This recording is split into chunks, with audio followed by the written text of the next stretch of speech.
YouTube.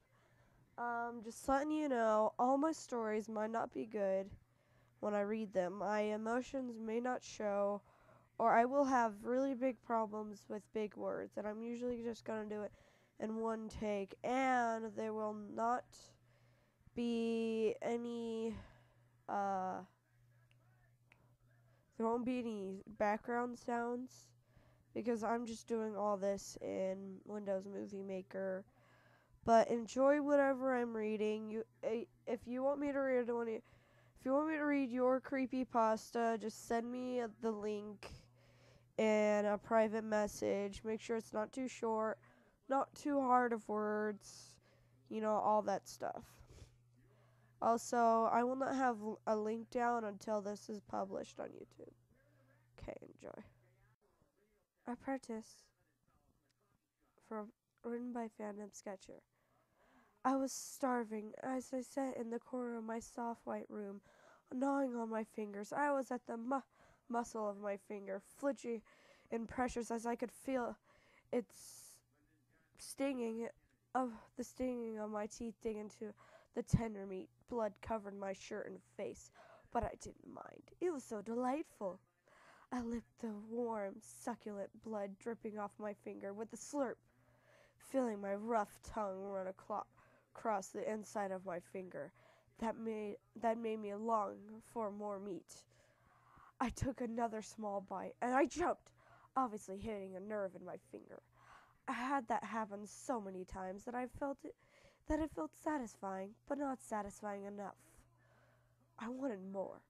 Taking a strong bite, I cut my nerve in half in front with my front teeth, and I felt and used pressuring pain as I stared at my accomplishment, smiling widely. I licked the blood off my fingers and savored the taste. A loud click on my door made me snap my head in that direction. The white-coated man stood at my door in shock. I slowly smiled as I stared at his body. I stared at his body. The man had a perfect figure, and it made me hungry. He seemed to be very meaty.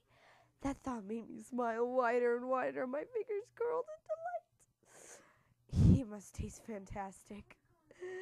The image of me eating the man came into my head, and he looked extremely meaty, and covered in blood.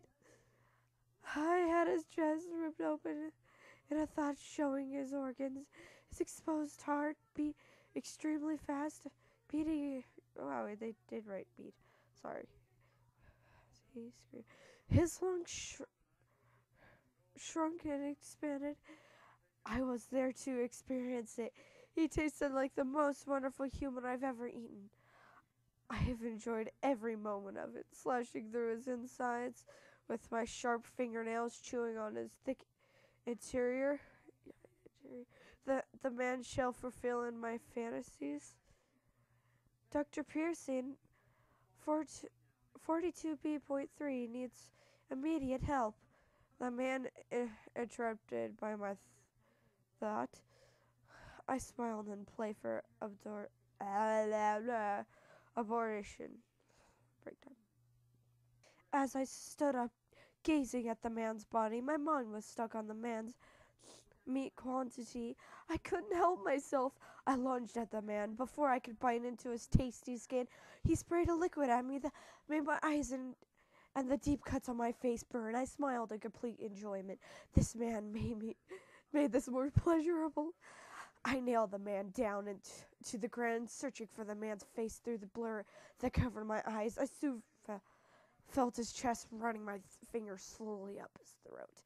I smiled as he screamed in fear, and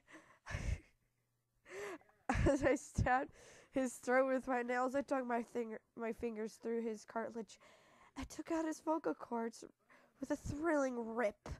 I could see through the blur of my vision that blood leaked out his mouth and neck with bursts. I grinned wildly as I dragged my bitten finger across his trail of blood, putting my finger directly in his mouth. He was delicious. I dove my face into his neck of the man and ate him, chewed him right into his neck bone, but before I could pull my finger behind it and rip his skin next to it, strong arms lifted me, and as I was soon dragged with a strong rope, I snared and growled, hold it at the people holding me. They ignored my anger and put a guard over me, over my slippery, bloody mouth. I still fought, but I could hardly move. I was still hungry for more.